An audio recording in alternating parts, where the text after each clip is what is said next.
tiene como primer paso el cierre secundario, o por segunda intención, es un cierre espontáneo, ¿no? Que se realiza mediante curaciones de heridas, en donde la lesión se repara sola, ¿ya?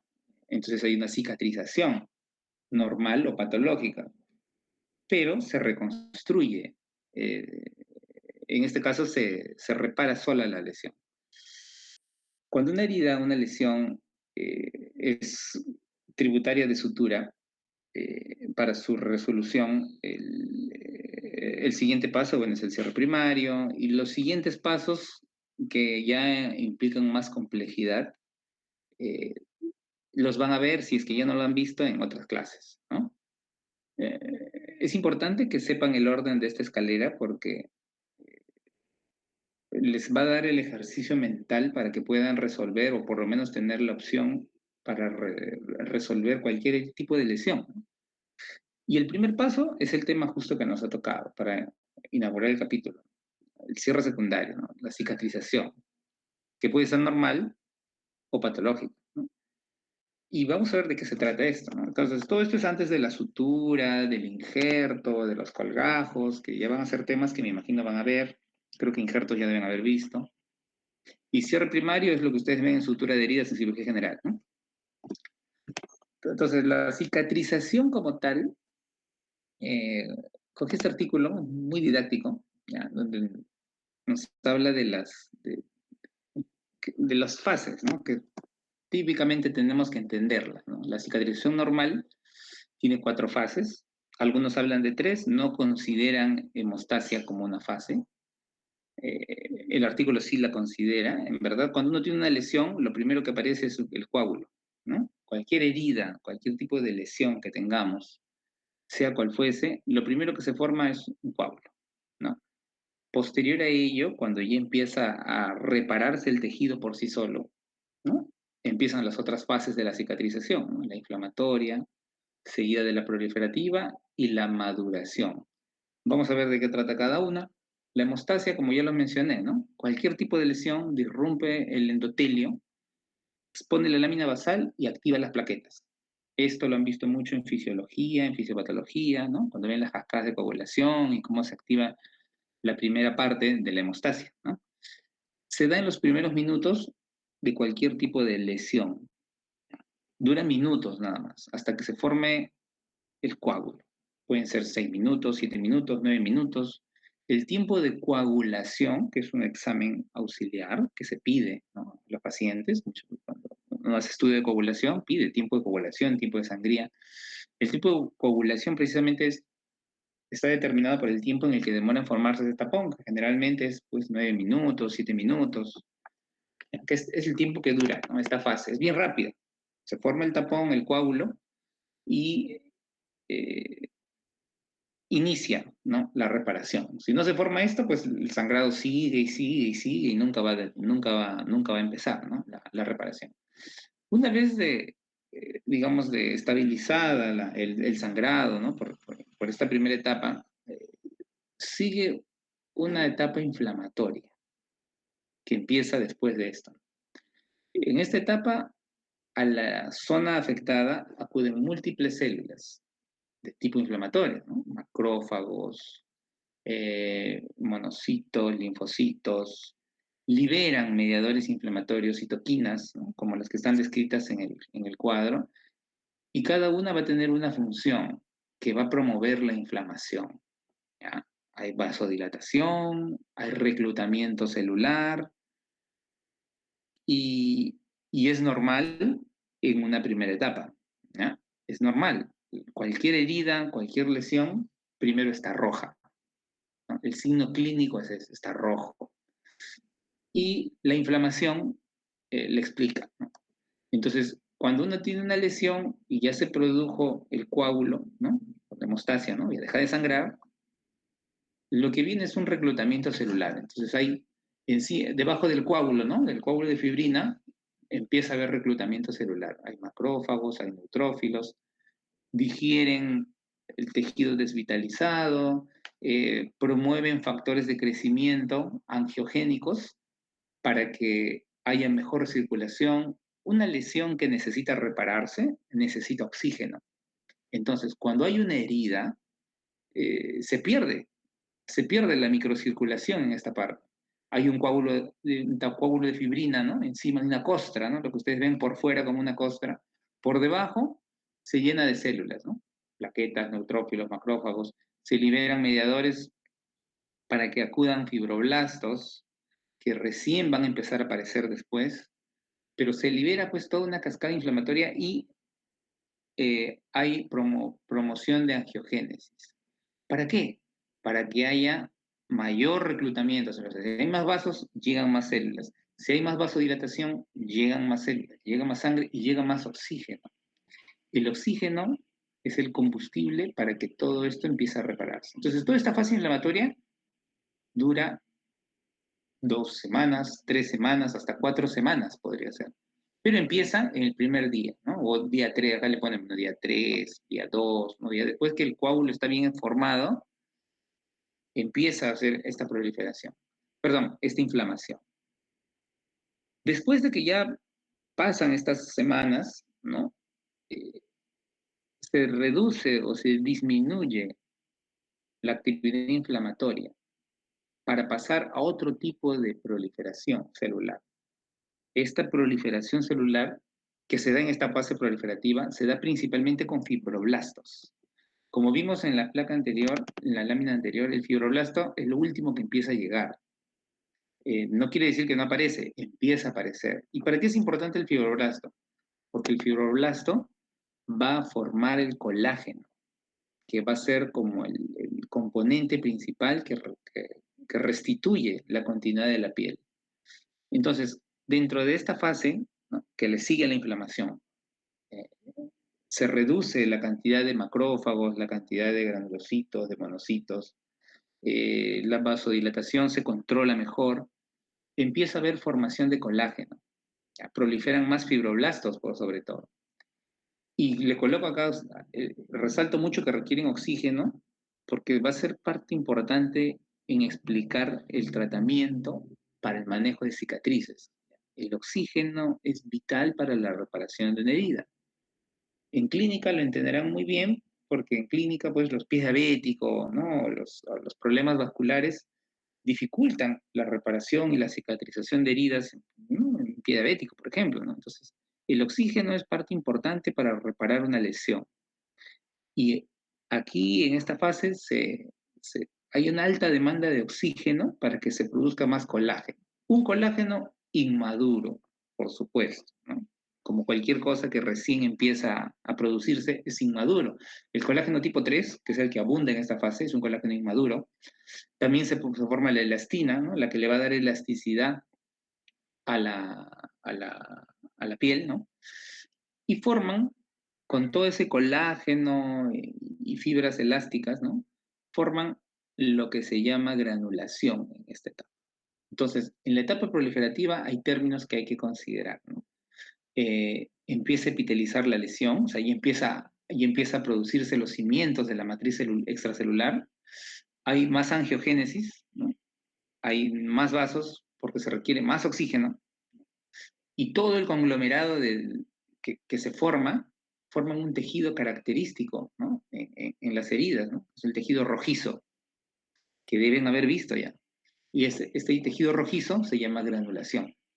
El tejido de granulación es un tejido eh, que explica o que demuestra que hay aporte sanguíneo, hay oxígeno, hay colágeno, hay producción de matriz extracelular, hay fibroblastos. Entonces, clínicamente se ve como granulación.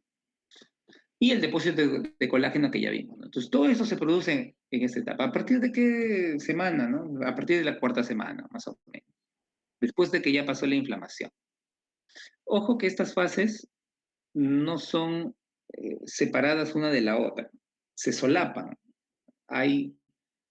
Cuando se está formando el coágulo de fibrina, hay un poco de células inflamatorias.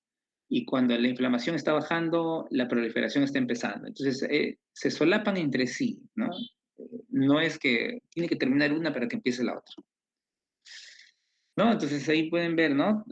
Cuando ya hay más producción de colágeno, hay más vasos sanguíneos, tejido de granulación, y va preponderando, va rellenando el tejido por encima del coágulo, ¿no? Que este coágulo, esta costra, ¿no? Lo que uno ve por fuera es una costra. Esta costra se cae cuando ya todo empieza a sanar, ¿no? Cuando ya todo empieza a rellenarse. Y la última etapa, ¿no? Que es la etapa de la maduración, en donde ya eh, se rellenó de colágeno, de elastina, el tejido ya se repuso, pero como mencionamos, el colágeno era inmaduro, era un colágeno no resistente. El colágeno maduro, que es el tipo 1, el que tenemos nosotros en la piel, eh, es el que se necesita a largo plazo. Entonces, la maduración empieza mucho después, ¿no? Más o menos empieza a partir del segundo mes, hasta el tercer mes, y sigue produciéndose, y sigue evolucionando, ¿no? Es la etapa más larga, puede durar un año, hasta 2 años, ¿no? Pero al tercer mes ya se alcanza la cantidad de colágeno que uno tiene antes de la lesión, ¿no? Por ejemplo, el 80% de la cantidad original de colágeno tipo 1, ¿no? El colágeno se reorganiza, el colágeno tipo 3 inmaduro que aumentaba en la fase proliferativa, se reorganiza y se convierte en tipo 1 en la fase de maduración.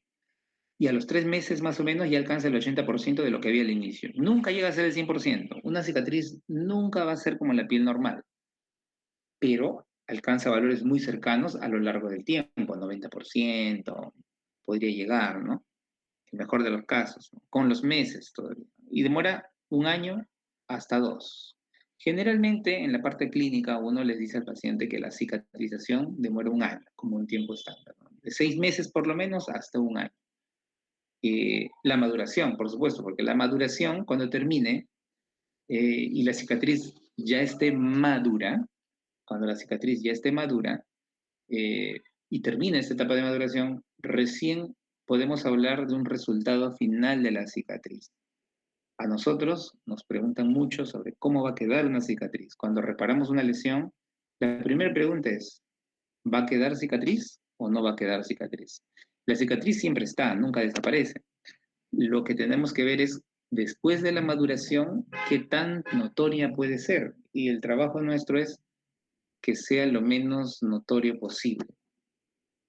Entonces, la cicatrización normal es, como se mencionó, eh, cumplidas todas estas fases, si no hay alguna alteración en estas fases, la cicatrización se da de forma normal, madura, y se restituye casi un 90%, ¿no? La elasticidad y la consistencia de la piel. La cicatriz nunca va a ser como la piel, pero se llega a valores muy cercanos.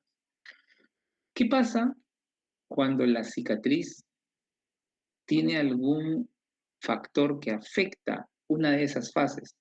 Se complica, ¿no? Si la cicatrización tiene un factor que influye en su evolución, eh, va a complicarla. Y esto es a lo que llamamos, ¿no? Cicatrización complicada y lo que va a derivar en la cicatriz patológica, ¿no? Que ya es la parte también por la que nos llaman, ¿no? Al inicio nosotros podemos reparar una lesión, podemos dejarla óptima, ¿no? Con una cicatrización adecuada. Pero ya si el paciente tiene otros factores, o si el cuadro clínico presenta otras circunstancias, eh, pueden, puede alterarse alguna de estas fases y puede desencadenar lo que llamamos cicatriz patológica. ¿Qué factores son? ¿No? ¿Qué cosa puede afectar el hecho de que una fase sea afectada? Como lo dije al inicio, ¿no? La isquemia, un diabético, paciente con enfermedad vascular, anemia intensa, infecciones, ¿no? Una herida infectada puede afectar la fase, ¿no? Tabaco, ¿no? La diabetes, ¿no? Por la microcirculación, desnutrición. No puede haber síntesis de proteínas si el paciente está hipoalbuminémico. El colágeno no puede producirse. Drogas, por ejemplo, que alteren la cicatrización, ¿no? Los esteroides, por ejemplo, es algo muy común. que retrasa la síntesis de proteínas, atrofia la piel. O daño directo, ¿no? Radiación, pacientes que sufren radioterapia, por problemas oncológicos, son muy sensibles a estas fases. Entonces, todos esos factores, ¿no?, son parte de, ¿no? El paciente no es solo una herida, el paciente es un cuadro integral, ¿no? El paciente puede tener comorbilidades, afectan la cicatrización y ahí es ahí donde producen la patología, ¿no? Haciendo un paréntesis, siempre conversamos sobre qué es mejor, clorexidina o iodopovidona, para prevenir infección de sitio quirúrgico. ¿Y por qué? Porque dijimos, ¿no? La infección de la herida operatoria puede producir un queloide. Entonces, ¿qué es mejor? Este artículo salió cuando yo estaba de interno prácticamente y cambió, ¿no? Generalmente todos antes, ¿no?, se usaba mucho la iodopovidona para desinfectar cualquier tipo de herida quirúrgica. Y después de este estudio, o sea, un estudio multicéntrico grande, enorme, que se publicó en el New England, una de las revistas de más impacto, la clorexidina demostró superioridad. Y es a partir de ahí, ¿no?, en donde todo cambió, ¿no? Todos empezaron a usar hasta ahora. Hace unos años se vuelve a comparar, ¿no? Eh, si sigue siendo mejor o no. Se hicieron más ensayos multicéntricos en donde se vio que hay similitud, ya no encontraron tanta diferencia. Y el mismo artículo, ya 14 años después, vuelve a ser un ensayo grande, ¿no? Un estudio multicéntrico, un ensayo clínico multicéntrico grande, y encontraron incluso que la iodopovidona resultaba ser superior. La iodopovidona es más citotóxica. La iodopovidona, cuando uno tiene una herida, eh, cuando uno va a crear una herida incisional, y esto lo ven mucho en cirugía general, una piel intacta que uno va a cortar, eh, sí, ¿no? O sea, hay un cierre primario, ¿no? No afecta, no afecta en la parte interna, no todo es por fuera, ¿no? Hay la antisepsia, ¿no? Mata gérmenes que están por fuera, ¿no?, en la flora de la piel, ¿no? Controla la infección que hay ahí. Eh, pero cuando tenemos una lesión que va a sanar por un cierre secundario, ¿no?, y queremos controlar un poco la citotoxicidad, la clorexidina es menos citotóxica. En quemaduras, por ejemplo, ¿no?, nosotros nos conviene eh, realizar la antisepsia con clorexidina, ¿no?, menos citotóxica. Entonces ya, dependiendo del tipo de herida, uno se inclina a usar un producto, ¿no? En el instituto usamos clorexidina, como en la mayoría de centros clínicas. La iodopovidona no recupera todavía la preponderancia que tuvo muchos años atrás, ¿no? Pero es lo que se publica hoy en día, para que lo tengan en cuenta. Entonces, cicatrización patológica, cerrando ese paréntesis, ¿no? Cicatrización patológica. Hay dos tipos. Entonces, ya vimos que hay factores clínicos que pueden alterar la fase de cicatrización, ¿no?, en cualquiera de las 4 etapas normales, ¿no? Y si hay algún cuadro clínico con morbilidad que le afecte, me puede producir esos dos tipos de cicatriz patológica: la hipertrofia de cicatriz o la muy conocida cicatriz queloide. Conocida de repente, no visualmente, pero sí muy escuchada, ¿no? Los mismos pacientes tienen mucho temor a desarrollar ese tipo de cicatriz, ¿no?, porque es la más severa, o la forma más severa de cicatriz patológica y de más difícil control. Entonces, revisamos en una de las revistas más importantes de cirugía plástica qué algoritmo podemos encontrar para prevenir y para tratar las cicatrices hipertróficas y queloides. Una excelente revisión que se hizo en el 2020, que actualizó el algoritmo que ya se había publicado en el 2010. No cambió mucho, eh, y obligaba a revisar lo que se vio en el 2010, ¿no?, que fue esta. El mismo autor eh, que publicó en verdad lo que debemos hacer para prevenir y para tratar cada cicatriz, ¿no? Lo primero que dice el artículo es, y lo que es lógico, ¿cómo las diferencio? ¿No? ¿Qué cosa es hipertrofia y qué cosa es queloide? La diferencia es clínica, más que desde el punto de vista anatomopatológico, ¿no? O histológico, eh, se puede también distinguir, ¿no? Y acá lo describen muy bien, ¿no? La cicatriz eh, que tiene más, más colágeno eosinofílico grueso eh, en los queloides, ¿no? Y en las hipertrofias no tanto así, ¿no? Entonces, esa diferencia en visual, ¿no? Que ven los anatomopatólogos ¿no? En el microscopio, eh, les distingue, ¿no? Pero no es necesario llegar a tanto. No, no solemos biopsiar una cicatriz, mandarla a patología para que nos describan, ¿no? Esos haces de colágeno gruesos y eosinofílicos, ¿no? Rojos, rosados, que se puedan ver en el microscopio en el queloide. Entonces, no es necesario. El diagnóstico es clínico, ¿no? Y se basa en la historia clínica y el patrón de crecimiento. O sea, hay que conversar con el paciente, hay que preguntarle primero cómo se produjo la herida y cómo evoluciona en el tiempo para entender por qué se hizo así. ¿Y cómo es cada una? La cicatriz hipertrófica es un desorden fibroproliferativo. ¿Eh? Todo se produce en la fase proliferativa, ¿no? Proliferan demasiado. Eh, es aquella que no va más allá de los límites de la herida original. Sin embargo, el queloide sí, va más allá del límite de la herida original. ¿Cómo es eso? Entonces, una imagen vale más que 1000 palabras. Son heridas en abdomen, en la misma región, que evolucionan de forma diferente. Esta herida, por ejemplo, es, se nota, ¿no? Es una cicatriz, perdón, esta cicatriz no rebasa los límites de la lesión original, ¿no? O sea, es un cierre directo de lesión, ¿no? Una herida incisional, se suturó y hay un engrosamiento, pero es localizado, no se extiende más allá de la zona original. Y si vamos al otro extremo, ¿no? En el otro extremo sí, también es un corte vertical, pero la proliferación rebasa los límites de la herida original. Lo rebasa horizontalmente y en espesor también. Es muy notoria la diferencia. Clínicamente, uno define esto como una cicatriz queloide y esto como una cicatriz hipertrófica.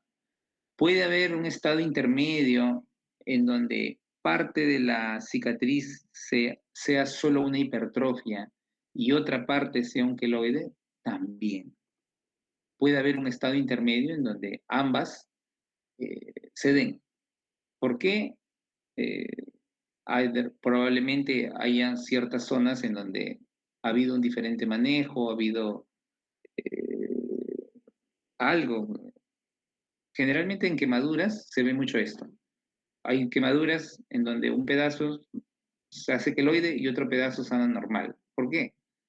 Porque probablemente una lesión fue más profunda, una lesión, una parte de la lesión se infectó, una parte de la lesión demoró más en sanar y cuando se prolonga por algún motivo, infección, tomaba medicamentos o simplemente el daño original fue mayor justo en ese pedazo, produce o influye en que la fase proliferativa se dé de una forma descontrolada y habiendo ya cerrado la herida, un cierre primario, la proliferación excesiva produzca este tipo de cicatriz. Entonces, como mencionamos, ¿no? Si uno ve una curva, casi todo empieza junto, ¿no?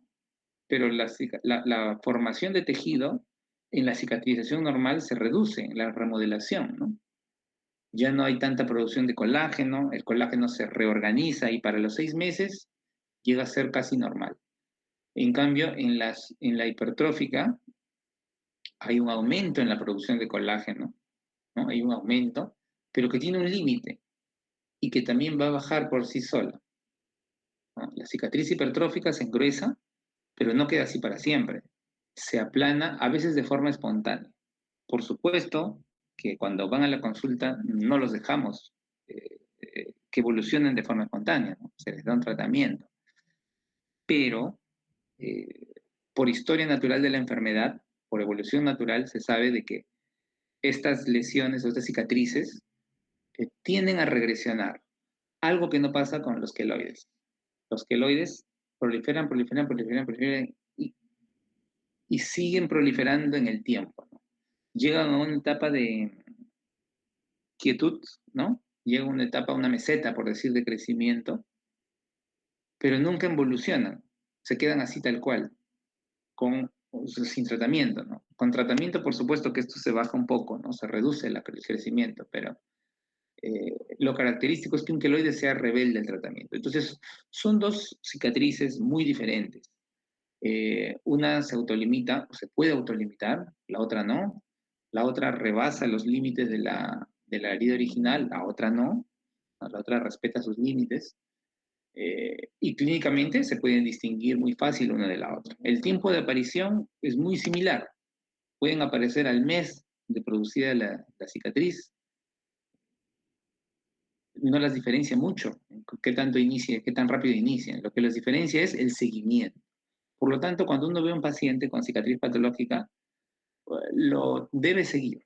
No es una consulta de una vez en donde se le da una indicación y hay un control mensual nada más y queda ahí. Generalmente estos pacientes uno los tiene que seguir por un año por lo menos. Por un año es el tiempo promedio de seguimiento.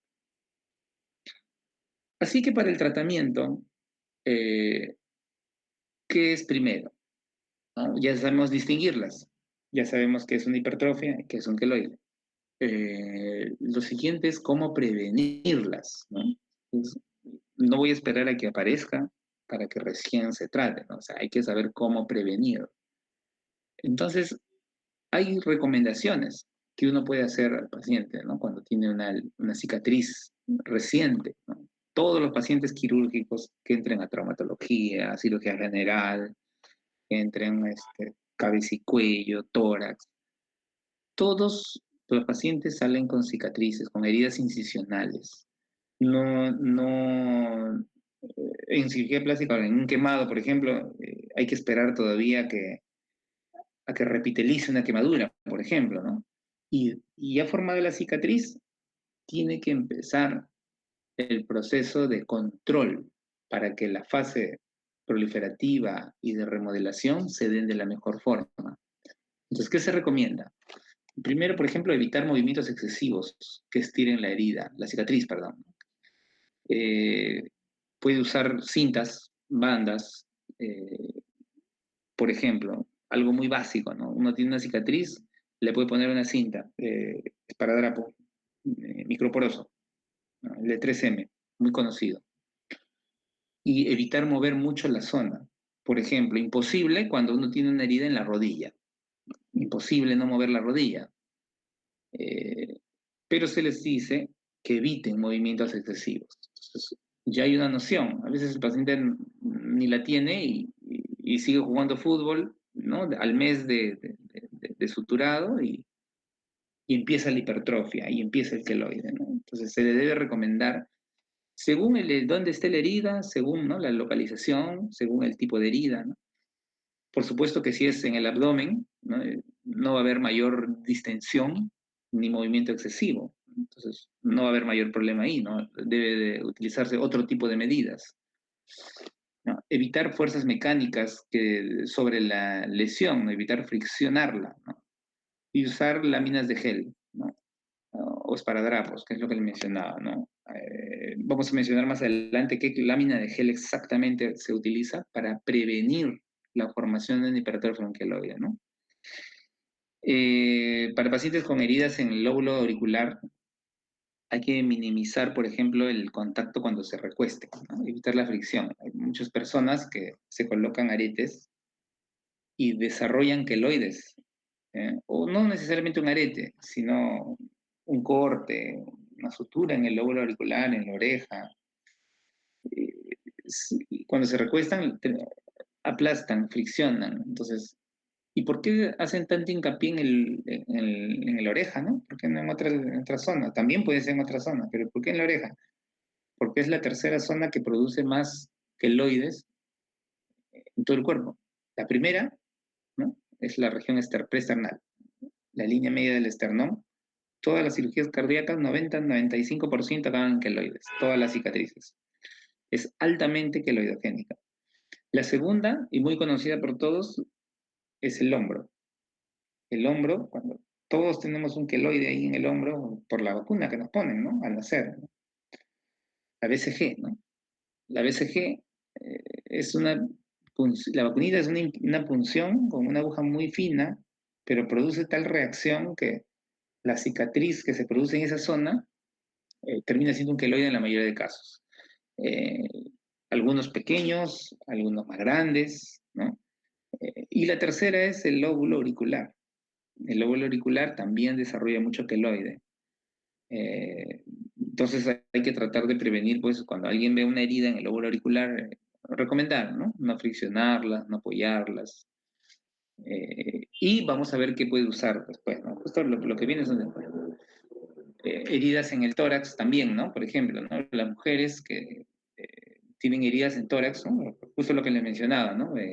Por cirugías cardíacas, usar brasieres ajustados, ¿no? Para que el peso del tejido mamario no estire la cicatriz, ¿no? Hay que tener esa consideración incluso para poder evitar que la piel se estire, ¿no? Que esté lo más relajada posible en esa zona, ¿no? Brasieres ajustados, ¿no?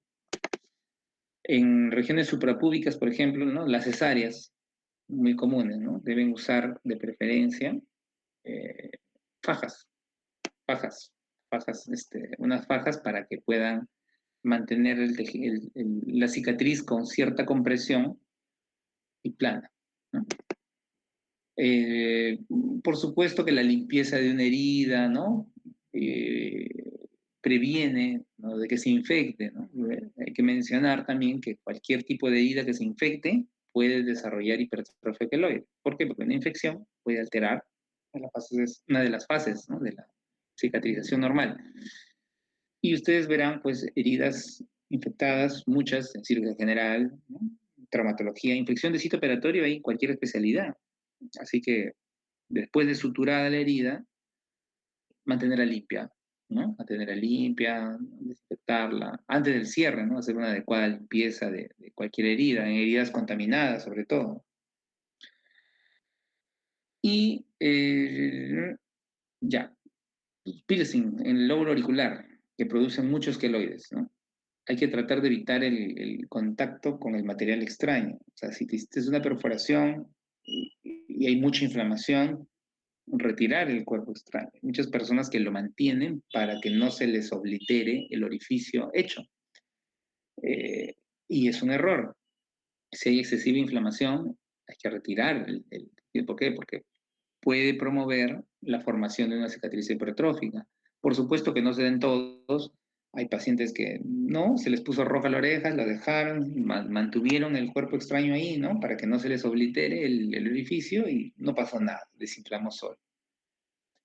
Pero no todos los casos son iguales. ¿Ya? La presencia del cuerpo extraño promueve más inflamación y puede promover, en el lóbulo auricular sobre todo, eh, queloides. Entonces, son recomendaciones que se les hace a cualquier paciente con herida quirúrgica. Y lo que nadie quiere en otras culturas es lo que todos quieren, ¿no? Hay culturas en donde el queloide les da eh, cierto estatus, ¿no? ¿Y por qué les pongo esta foto? Porque precisamente también hay una predisposición racial a desarrollar queloides, ¿no? La raza morena, las razas africanas, ¿no? Las tez morenas, son tienen mucha predisposición a desarrollar queloides, ¿no? Entonces, cuando ustedes ven un paciente que se va a operar de cualquier cosa, va a tener un corte, cierra la herida, tienen que ser más cuidadosos en la prevención de un queloide porque tienen más incidencia de queloide. ¿Y para qué, no? Para evitar esto, ¿no? O sea, Queloides, por ejemplo, este viene por arete, ¿ven? Por arete, mira, un hombre. Hombre, con arete. Y tiene el queloide grande que le sale, ¿no? Acá también, ¿no? O lesiones difusas, ¿no? Este paciente ya tiene predisposición, o sea, que eso no es por ubicación, ¿no? Cualquier lesión que tú hizo queloide, ¿no? Acá también una quemadura, ¿no? Como desarrolla queloide, ¿no? Quemadura también. En una zona móvil, en una zona móvil. Entonces, hay repercusión, por supuesto, de cualquier tipo, social, psicológica, física, ¿no? Sobre todo física, eh, que requieren un tratamiento cuando ya las encontramos, ¿no? Y sea la especialidad que tengan, van a encontrarse o van a toparse con este tipo de cicatrices, ¿no? En cirugía general, en ginecología, en obstetricia, ¿no? En cardiología, ¿no? El famoso queloide. Entonces, el diagnóstico es clínico. Por supuesto que lo más severo es un queloide, ¿no? La hipertrofia es una pequeña línea nada más, ¿no? Pero requieren un tratamiento. Y se entiende, ¿no? Que en el espectro lo hipertrófico es más leve y lo más severo pues es el queloide. Y por lo tanto el tratamiento más agresivo y más incisivo va a ser el queloide que en la hipertrofia. Más ejemplos, ¿no? De cuánto puede llegar a crecer un queloide. Y vamos a ver qué se hace, ¿no? ¿Qué se hace aparte de las recomendaciones básicas de prevención que se les hace a los pacientes, ¿no?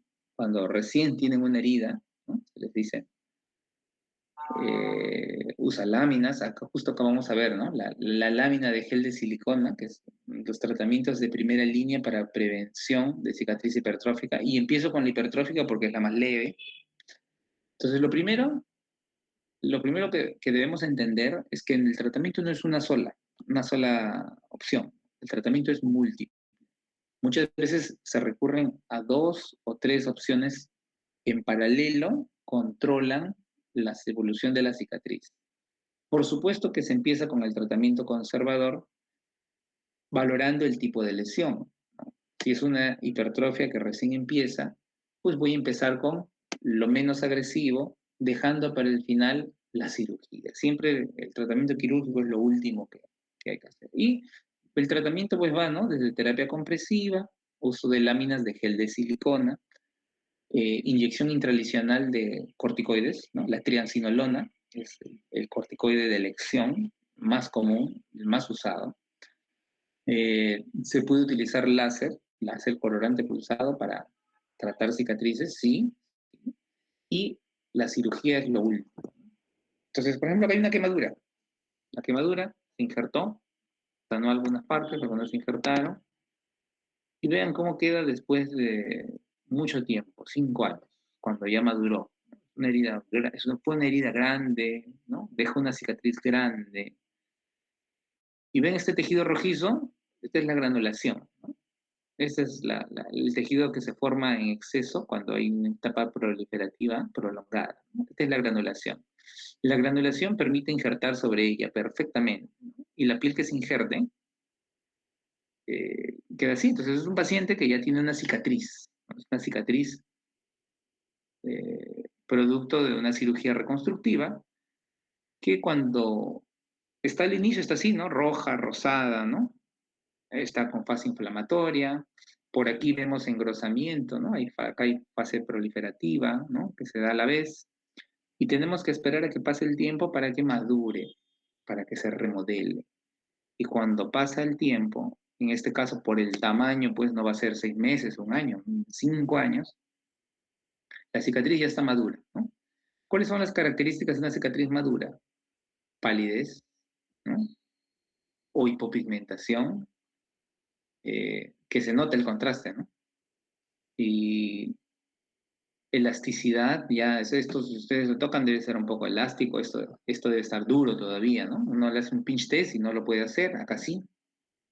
Y lo que deben analizar, hay que tener un juicio clínico cuando uno aborda una cicatriz, ¿no? Entonces, uno ve a esta paciente y dice, bueno, la cicatriz, si yo analizo solo la cicatriz, la paciente puede desarrollar su vida con cierta normalidad, porque puede estirar los brazos, no le genera limitación mayor, no está encorvada, está derecha,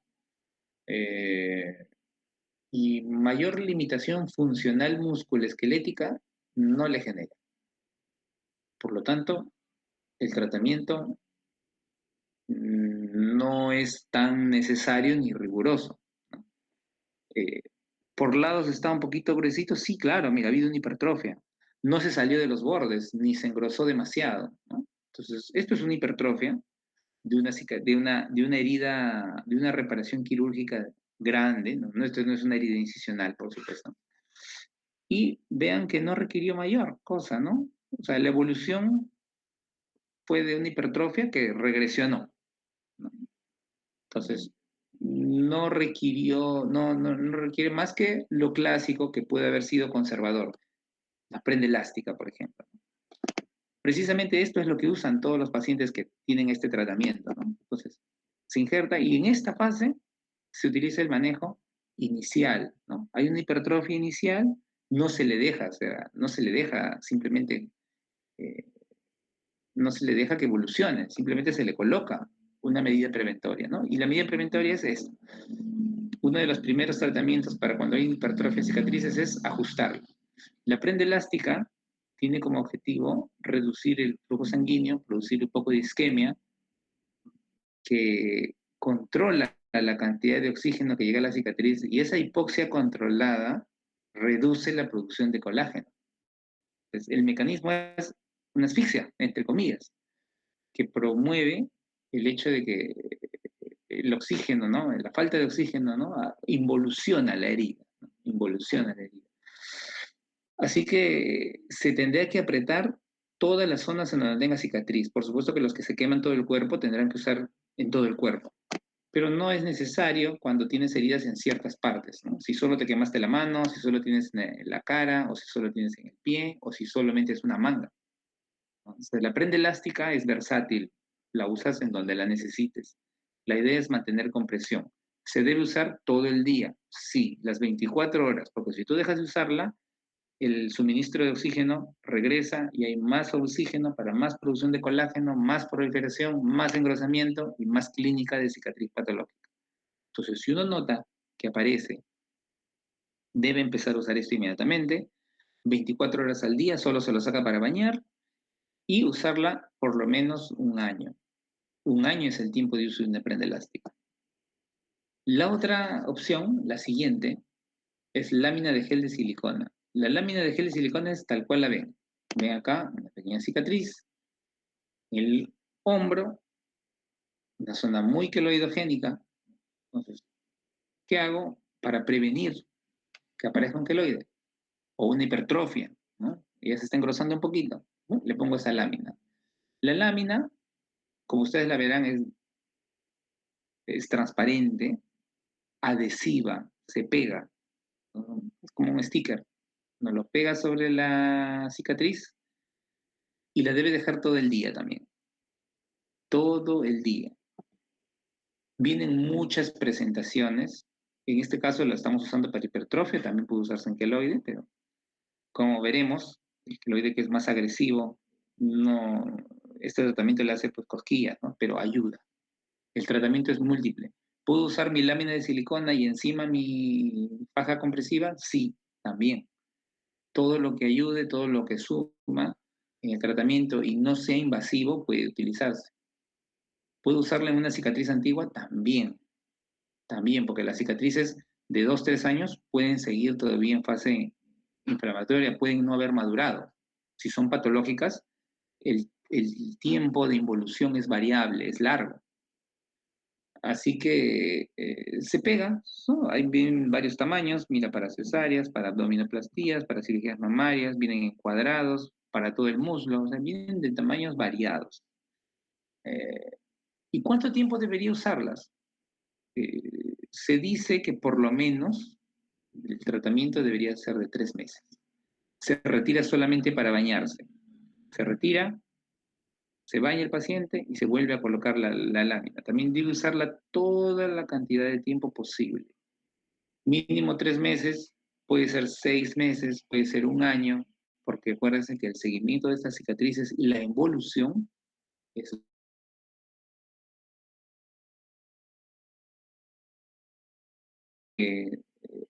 está usando la silicona de forma preventiva. Y si ya hay una hipertrofia, por supuesto, el tiempo se debe prolongar, ¿no? Si yo veo una hipertrofia y le coloco, por ejemplo, en la hipertrofia, eh, medio año o hasta un año. Pero si es solo preventivo, ¿no? Una sutura de herida que ya se le retiró los puntos, se le deja 3 meses de forma preventiva. Y si no desarrolla nada, que lo que se ve muchas veces, no desarrollan ningún tipo de cicatriz patológica, se suspende a los 3 meses, cuando ya se restituyó la distensibilidad de la piel al 80%. El siguiente tratamiento, porque ya hablamos de dos, terapia compresiva y uso de lámina de silicona. El siguiente tratamiento ya va siendo un poco más especializado. Cualquier médico general puede recomendar uso de prenda elástica, te la fabrican una ortopédica. Puedes indicar el uso de una lámina de silicona. A la farmacia se compra su lámina, se la coloca, no requiere de mayor complejidad. Lo que sí requiere algo de conocimiento, creo yo bastante conocimiento, ¿no? Porque es muy menospreciado, es la inyección intralesional de corticoides. La triancinolona, ¿no? Que viene así, ¿no? En una ampollita, 50 miligramos en 5 mililitros. Esta sustancia se coloca como una inyección dentro de la cicatriz. Acá venía un pequeño engrosamiento. Entonces uno ve esto y ¡pum! Le inyecta el corticoide, directo, sin mezclas. Se puede mezclar, bueno, hay protocolos, ¿no? Que lo mezclan con un poco de lidocaína, sobre todo en niños, ¿no? Se mezclan para que la lidocaína anestesie un poco y no produzca mucho dolor. Pero un adulto no, en un adulto se coloca puro. El Cortiflex, bueno, la triancinolona en sí, en cualquier marca, ¿no? Viene generalmente en esta concentración, 10 miligramos por mililitro. Hay presentaciones de 40 miligramos por mililitro, por supuesto más concentrada. ¿Y de qué depende? Pues mientras más severo sea, yo voy a ponerle más concentración. A más concentración voy a tener más efecto. Y si es pequeña, ¿no? Pues voy a usar menos concentración y menos cantidad. La forma de aplicar es así, dentro de la masa de la cicatriz hasta que empalidezca. Cuando uno ve esta cicatriz es roja, rosada, intensa, inyecta la sustancia y se vuelve pálida. Cuando ve uno que empalidece, suspende la inyección y retira la aguja. Entonces, es el signo que me dice hasta ahí nomás. Se inyecta una pequeña cantidad para poder producir. ¿Qué produce el corticoide? Inhibe la producción de colágeno, inhibe, ¿no? A los fibroblastos, atrofia la piel un poco. Entonces, no se coloca, por ejemplo, en zonas aledañas, se coloca solamente en la zona patológica. Parece sencillo, pero cuando uno se excede en la aplicación, se aplica cada 3 semanas, es un corticoide de depósito, lo colocan y el efecto se prolonga y va por los 2, 3 semanas. ¿Hay que colocar una nueva dosis? Sí, se coloca nueva dosis generalmente a las 3 a 4 semanas. Para que se acuerden, una vez al mes. Se coloca la misma cantidad hasta que se aplane. Una vez que se aplana, se detiene la inyección. ¿Por qué? Porque se puede ir al otro extremo, se puede hundir la cicatriz, ¿no? Entonces, ¿qué efectos podemos ver cuando uno coloca mucho? Por ejemplo, se atrofia tanto el tejido, ¿no? que se empieza a hundir, ¿no? Empiezan a ver se empieza a traslucir la circulación. O sea, los vasos se empiezan a ver porque se atrofia bastante el tejido. Entonces, en una cicatriz, el objetivo es aplanarla, más no desaparecerla. Así que cuando uno inyecta y uno empieza a ver esto, debe parar la mano. Porque si sigue, las consecuencias son peores. Se ulcera. Por ejemplo, ¿no? Acá, a pesar de que vieron, continuaron y se ulceró, ¿no? Entonces se produce una herida nueva que no va a tener un cierre sencillo definitivamente, ¿no? Ahí se ulcera por inyección de corticoides cuando se excede mucho la cantidad, ¿no? Así que es una medida sencilla, pero si se abusa de su uso también puede producir efectos considerables. Pero es un armamento de elección muy utilizado por dermatólogos, muy utilizado por cirujanos. Ya cuando uno conoce las heridas que produce, es cauto al decidir en qué momento usarla. Entonces ya van tres.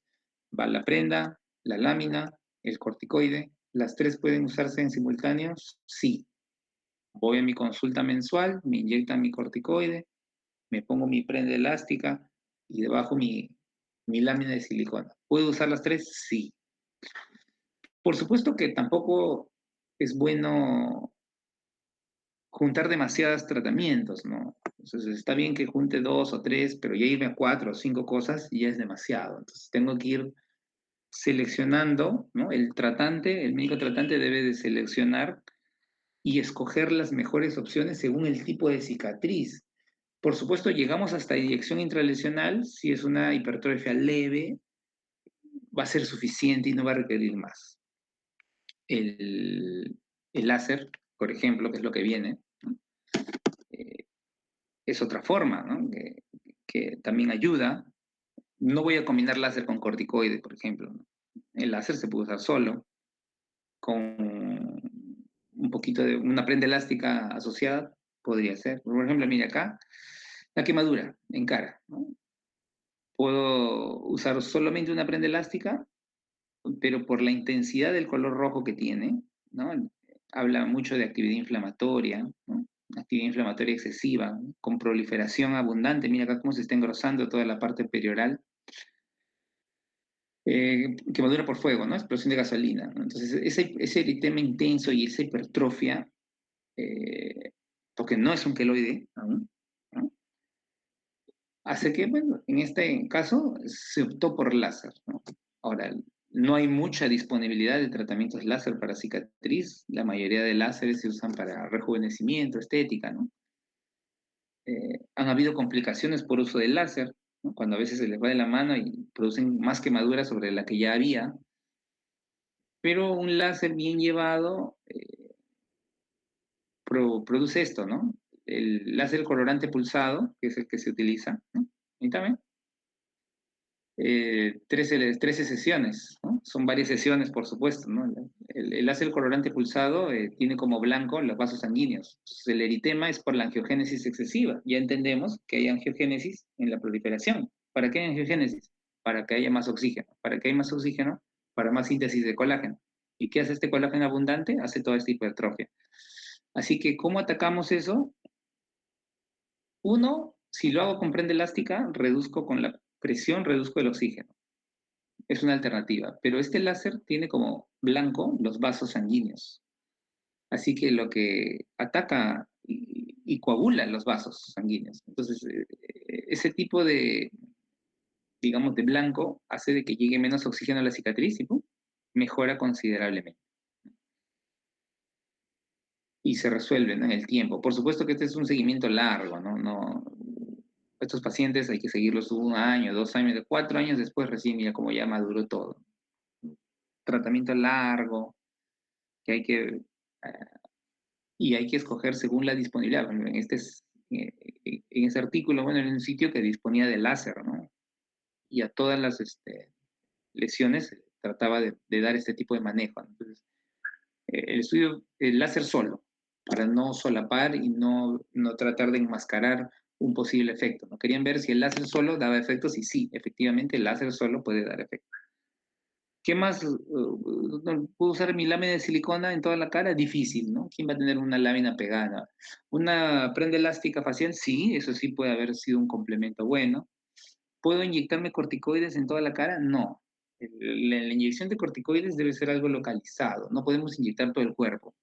Uno escoge las zonas más gruesas, las zonas que requieran de más atención van a ser las escogidas porque no podemos dar sobredosis de corticoides porque también hay acumulación, podemos causar un Cushing exógeno farmacológico, ¿no? Un Cushing iatrogénico. Y todos los efectos sobre la piel, sobre el crecimiento, sobre los huesos, ¿no? que hay por el exceso de corticoides en el cuerpo. Entonces, no se puede abusar mucho del tratamiento anterior. Entonces, el láser se presenta como una opción válida. Y lo último, por supuesto, es la cirugía. ¿Cuándo se piensa operar? Ahora, primero, este es un hipertrofia un queloide. Puede ser engañoso. Esta es una quemadura. Esta es una quemadura y la quemadura tiene este límite, ¿no? Este límite. Hay zonas que se están engrosando, pero no se están rebasando el límite. Mira, acá la piel sigue siendo sana, sigue siendo normal, ¿no? Y, por desgracia, está tomando la primera articulación.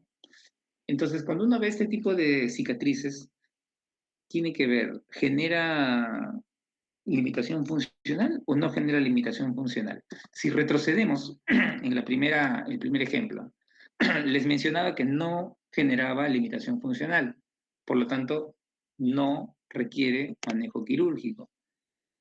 Estamos hablando del aspecto locomotor, porque si yo analizo un poco más, este paciente necesita, por ejemplo, tejido mamario. ¿Cómo va a desarrollar la lactancia? Es mujer, ¿no?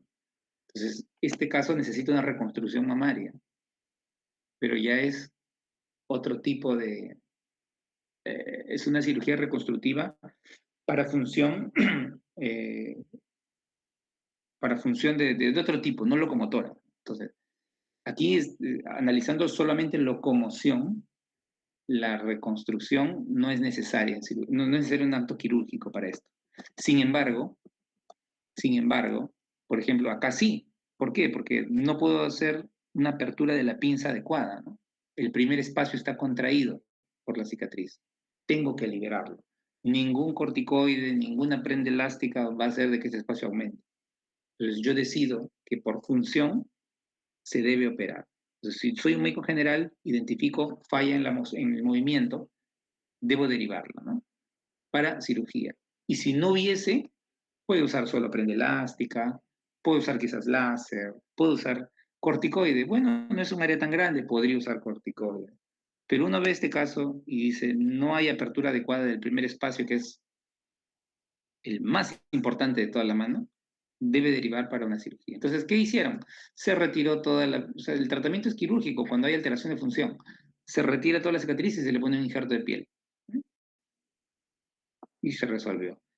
¿El tratamiento queda ahí? Por supuesto que no, porque si ya hizo hipertrofia una vez, tiene un riesgo, menor por supuesto, pero tiene un riesgo de recurrencia. Así que este injerto debe acompañarse de uso de prenda elástica, no quizás lámina de silicona, uh, quizás sí inyección de corticoides si es que alguna parte empieza a engrosarse, pero una prenda elástica podría mantener muy bien el tejido. No está rojo, así que un láser no tiene sentido aquí, ¿no? Entonces, uno ya con lo que escuchó de la clase puede de alguna forma definir un manejo, pero hay que tener un juicio clínico, ¿no? Hay que tener un juicio para saber qué no se opera y qué se opera. Esto, por ejemplo, es una hipertrofia, no se sale, ¿no? del límite, no rebasa, porque si estuviese por acá la cicatriz creciendo como una coliflor, sería un queloide. Pero esto no rebasa, es una hipertrofia, pero está causando limitación de la apertura del codo, entonces debe operarse. Acá también, ¿ve? Esta es una hipertrofia, está causando limitación en la extensión del dedo, debe operarse. Se opera y por supuesto que la cirugía, pues, ¿no? Que ya ustedes verán que esto es una cetaplastía, lo van a ver en la clase de colágenos cutáneos, entonces ya es un complemento, ¿no? El hecho de que mantengan la escalera reconstructiva, ¿no? Y la escalera reconstructiva ahí ustedes tienen que analizar qué cosa es lo más adecuado para este caso. En este caso es colágeno cutáneo, cetaplastía. ¿Y solamente se le hace eso y ya? ¿Se abandona el paciente? No, se puede complementar con algo. Probablemente presoterapia, ¿no? Prende elástica. Nada. Y ahora, ¿cómo se trata el queloide? Vemos que la hipertrofia tiene sus opciones. El queloide puede utilizar lo mismo, pero a veces es insuficiente. Para un queloide, una prenda elástica solamente es insuficiente. ¿La puede usar? Por supuesto. Puede usarla. ¿Por qué? Porque igual es hipoxia para la cicatriz. De hecho, que va a ayudar, pero va a ser insuficiente. Así que tenemos que ir de frente a otro tratamiento. ¿Puede usar lámina de silicona? Por supuesto. La lámina de silicona hace que se acelere, ¿no? La desinflamación. Entonces hace que la cicatriz, el enrojecimiento, la inmadurez de la cicatriz, el proceso sea más rápido. Pero en un queloide va a ser insuficiente. Entonces no las pongo ni siquiera como opción, pero sí puede usarse. Pero no va a ser mucho, no va a influir demasiado. Aquí va a influir recién a partir de la inyección del corticoide. Prácticamente va a ser el primer paso obligado para un queloide. Hay otras opciones un poco más agresivas, por decirlo así, ¿no? Crioterapia, que lo usan mucho los dermatólogos, radioterapia, como si fuese un cáncer, ¿no? Y el uso de infiltración de antitumorales como el 5-fluoruracilo nos hablan ya de que el comportamiento de esa cicatriz es muy rebelde y el tratamiento es más drástico y agresivo. Por supuesto que la cirugía siempre va a ser lo último, pero también debe considerarse y con mucho juicio, ¿no? Hay que tener mucho juicio para decidir cuándo operar un queloide. Y el juicio no varía mucho en cuanto al anterior, ¿no? A la cicatriz hipertrófica, pero lo vamos a ver al final. Entonces, la inyección intralesional sí debe hacerse, pero en combinación con otras medidas. La forma de aplicar es la misma. Uno debe escoger las zonas a inyectar. Por supuesto, no voy a inyectar todo un cuerpo, ni todo un brazo, ni toda una pierna, pero sí debo escoger qué zona priorizo para inyectar. Y a eso debo de agregarle otro tratamiento. Prenda elástica, quizás también. Cirugía, quizás. O radioterapia, quizás, pero debe de agregarle algo más. Solo no va a ser suficiente. ¿Y qué cosa podemos agregar? Por ejemplo, aquí pueden ver crioterapia, ¿no? Es un tratamiento dermatológico netamente, no voy a hablar mucho de eso, pero un aplanamiento de cicatriz después de las sesiones de crioterapia, ¿no? El frío, la lesión por frío, ¿no? Deben saber y se menciona que, eh, o me pueden preguntar, ¿no? Pero si le produzco una lesión por frío, ¿por qué no desarrolla queloides sobre la lesión por frío? Bueno, los queloides se pueden desarrollar sobre lesiones por quemaduras, pero no sobre lesiones por frío. Las lesiones por frío, curiosamente, no desarrollan queloide, más bien lo inhiben, ¿no? Entonces, mira, 5 lesiones de crioterapia, ¡pum!, aplanaron el queloide, ¿no? Otra opción interesante, que no la hacemos nosotros, que es una opción, es la radioterapia. Generalmente postquirúrgica, ¿no? Como complemento de una resección quirúrgica de queloide. La dosis total estándar que se realiza o que se le da, ¿no? Es de 20 grays. Se divide generalmente, ¿no? En 5 o 4 sesiones, ¿no? Si son en 4 sesiones, 5 grays cada una es la dosis de radioterapia que se le coloca. Pero radioterapia, ¿por qué? Para que inhiba, ¿no? El crecimiento fibroblástico llega a asemejarse mucho a un crecimiento neoplásico.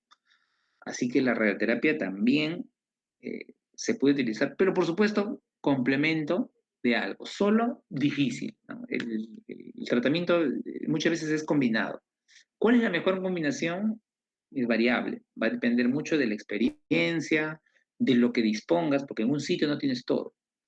Así que si en tu hospital hay radioterapia, eres un radiólogo especialista en eso, o un médico nuclear que se dedica a hacer eso, va a estar entre tus opciones de pacientes a atender, ¿no? Hay riesgos de qué? Malignidad en zonas aledañas. Cuando, ¿no?, uno irradia un tejido, pues si irradia zonas cerca al cuello, por ejemplo, ¿no? Puedes producir un cáncer en algún órgano cercano, ¿no? Sin embargo, a pesar de que la patología no es considerada maligna, para los radiólogos nucleares es una indicación.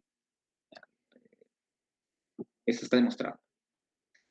Los antitumorales, así como se inyecta triamcinolona, también se puede inyectar 5-fluoruracilo. Las dosis varían de 150 a 150 miligramos, ¿no?, en los estudios que han usado entre ese rango de dosis por sesión, como 10 sesiones, ¿no? Y el efecto es comparable o mejor que al que usar triamcinolonas, ¿no? La triamcinolona es muy básico para un queloide. Sin embargo, es el más usado. ¿Por qué? Porque no todos disponemos de fluoruracilo, ¿no? El fluoruracilo no se vende en las farmacias, no hay una accesibilidad no es tan accesible, así que médicos con mucha experiencia en medicamentos de este tipo se pueden usar, ¿no? En niños, por ejemplo, no usamos. En niños no usamos fluoracilo, ¿no? Entonces el tratamiento es un poco más limitado. En adultos sí lo usan. Así que trabajó en un hospital de niños. Tenemos, gracias a Dios, casi todos, pero por ejemplo, radioterapia no hacemos, ¿no? No hacemos nuestro tratamiento tiene un tope, ¿no? Hasta corticoides y ¡pum! De ahí pasamos a quirúrgico. Láser recién hemos adquirido, así que recién vamos a empezar a hacer tratamiento láser probablemente este año. Y ahí ven una foto de un queloide, cómo evoluciona, ¿no? Evolución natural, ¿no? Entonces, para ver cómo en el tiempo no cambia casi nada, ¿no? En una hipertrofia hubiera evolucionado, pero un queloide no, ¿eh? Y por supuesto uno dice cómo desborda, ¿no? La lesión original, ¿no? O sea, es como si se rebalsara, ¿no? En la piel sana. Entonces, el tratamiento quirúrgico, pues, se puede realizar, sí. Y el gran problema es la recidiva. O sea, cuando alguien opera esto, no puede solamente operarlo y dejarlo ahí, ¿no? Tiene que complementarlo. Por ejemplo, este tratamiento se complementa con radioterapia. ¿Quién hace eso en este país? Pocos, por no decir casi nadie, ¿no? Eh, Así que la opción quirúrgica, cuando se realiza, es muy riesgosa. En este caso, por ejemplo, hay un queloide, molesta, fastidia, pero yo no lo hubiera operado. Sin embargo, el artículo demuestra que lo puedes retirar, le haces ¿no? un cierre de herida y lo irradias. Con evolución favorable al año y medio, ¿no? Es un ejemplo, ¿no? Por ejemplo, de que se puede operar, sí, pero tiene riesgos de recidiva. En este caso, ¿cómo reduces el riesgo? Asociando otros tratamientos, como radioterapia en este caso, ¿no? Igualmente acá, también, ¿no? Un queloide acá, ¿no? Es un colgajo, y radioterapia, ¿no? La cicatriz fue irradiada. Así que el seguimiento al año y medio muestra una muy buena evolución, ¿no? Entonces, sobre esto no hay cosas claras, no hay dogmas estrictos, no es eh, un algoritmo que uno debe seguir en línea recta. La opción entre qué escoger y qué combinación terapéutica escoger va a depender, como dije, de muchas cosas. Las cirugías se limitan generalmente a cosas funcionales o a cosas que hacen efecto de masa en un queloide. Por supuesto que si hay algo funcional, tiene que operarse sí o sí, el paciente debe moverse. Y si es un niño, con mayor razón, porque debe crecer encima, crecer y moverse. Pero también está indicado cuando hay efecto de masa. Por ejemplo, si uno ve este queloide eh, y uno se pone a pensar, ¿podría infiltrarlo? Sí, pero una infiltración no va a aplanar este tejido de ninguna forma. Presoterapia aquí, imposible. La lámina de silicona tampoco, ¿no? O sea, irradiarlo solamente, tampoco. Entonces, acá hay un efecto de masa, ¿no? Es algo que cuelga. Entonces, debe resecarse. Todo lo que tenga efecto de masa, que no es tributario de un tratamiento conservador, debe resecarse, ¿no? Como si fuese un tumor, ¿no? Se saca, se cierra, y a esto complementarlo. ¿Con qué?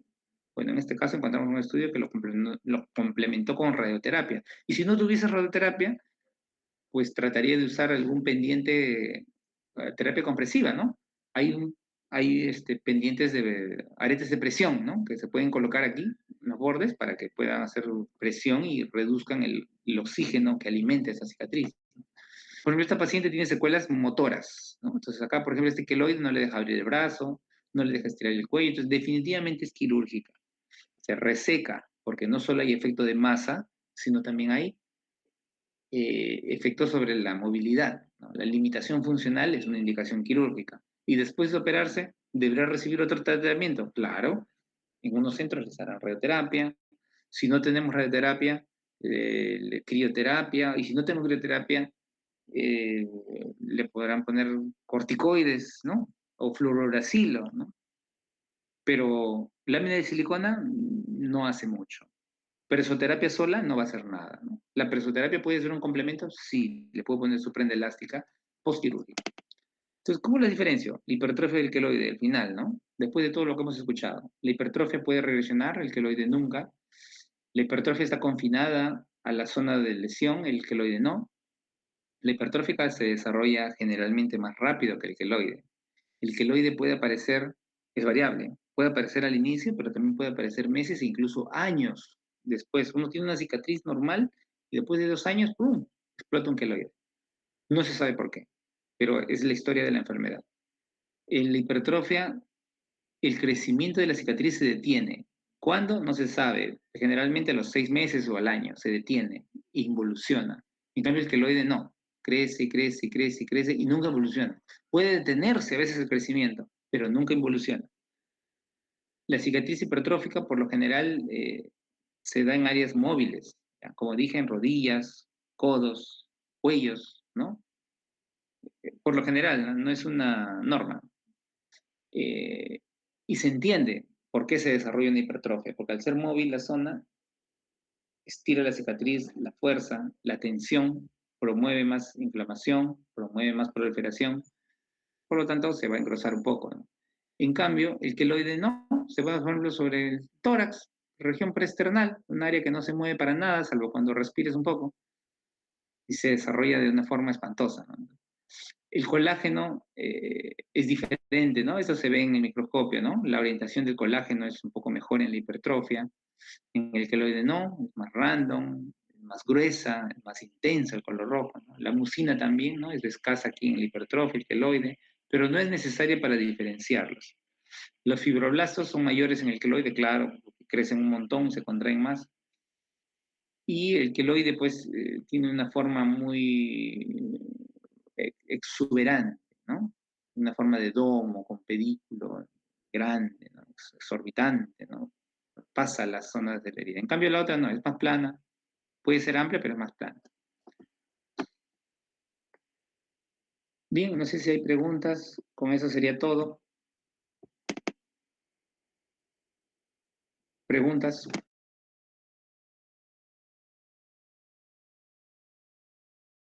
Gracias, doctor. Gracias, doctor. Listo, entonces si no hay preguntas, eso es todo. Muchas gracias.